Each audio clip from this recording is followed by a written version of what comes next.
Hello বন্ধুরা, আজকে পনির mushroom দিয়ে মিক্স তরকারি করব। হ্যালো বন্ধুরা, আজকে আমি নতুন রেসিপি নিয়ে এসেছি। রেসিপিটা হচ্ছে পনির মাশরুম দিয়ে মিক্স তরকারি বানাবো। সব সবজিগুলো কাটা হয়ে গেছে, এবার ভালো করে ধুয়ে ভেজে নেব। গ্যাসে একটা কড়াই বসিয়ে দিলাম। কড়াইটা গরম হলে এবার দিয়ে দেব সরষের তেল। এবার দিয়ে দিলাম সরষের তেল। সরষের তেলটা একটু বেশি করে দেব, যেহেতু সবজিগুলো ভাজবো। বেশি করে তেল দিয়ে দিলাম। প্রথমে পনির ভেজে নেব। পনির দিয়ে দিলাম, এবার হালকা করে ভেজে নেব। পনির ভাজা হয়ে গেছে, এবার পনির বের করে নেব। এবার আমি মাশরুম ভেজে নেব। মাশরুমটা দিয়ে দিলাম, হালকা করে ভেজে নেব।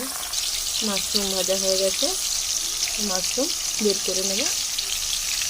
এবার ফুলকপি আলু ভেজে নেব। এবার দিয়ে দিলাম ফুলকপি ভাজা হয়ে গেছে, এবার ফুলকপি বের করে নেব।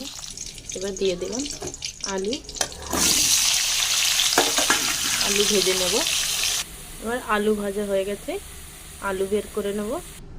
এবার একটা সিমলা লঙ্কা কেটে নিয়েছি, এবার ওটাকে ভেজে নেব।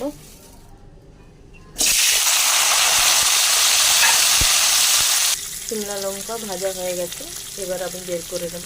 এবার কিছু মশলা রেডি করে নেব। মশলা রেডি করার জন্য শুকনো লঙ্কা 4টে দিলাম। এবার দিয়ে দিলাম টমেটো একটা। এবার দিয়ে দিলাম আদার টুকরো। লঙ্কা বার করে নিয়েছি, কিছু মশলা দেব। 2টো তেজপাতা, একটা দালচিনি, একটা এলাচ। এবার ফোড়নগুলো লাল হয়ে গেছে, যেই আদা টমেটো লঙ্কা বেটেছি দিয়ে দিলাম। এবার কিছু মশলা আছে, এটাকে পেস্ট করে পোস্ত, সাদা তিল, চালমগজ, কাজু বাদাম এবার পেস্ট করে নেব। এবার দিয়ে দেব হলুদ দিয়ে দিলাম। এবার দিয়ে দিলাম ধনে গুঁড়ো, জিরে গুঁড়ো, ভালো করে কষিয়ে নেব। এবার দিয়ে দেব কাশ্মীরি লঙ্কা দিয়ে দিলাম, ভালো করে কষিয়ে নেব। এবার দিয়ে দেব কাজু বাটা, পোস্ত বাটা, চালমগজ সব কিছু বাটা দিয়ে দিলাম। এবার ভালো করে কষিয়ে নেব। ভালো করে কষিয়ে নিলাম। আলু কষানো হয়ে গেছে, এবার যে সবজিগুলো ভেজে রেখেছি এবার দিয়ে দিলাম।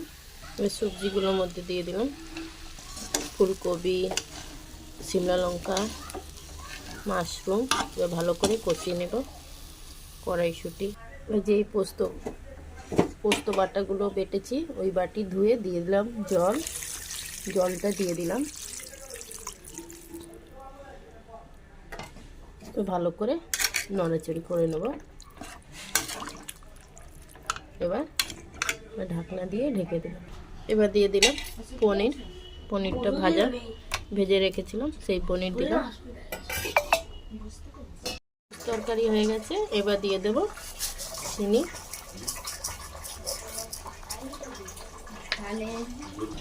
এবার দিয়ে দেব বাটার।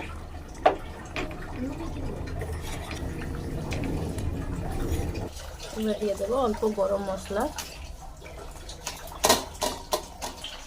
ভালো করে নাড়িয়ে নেব।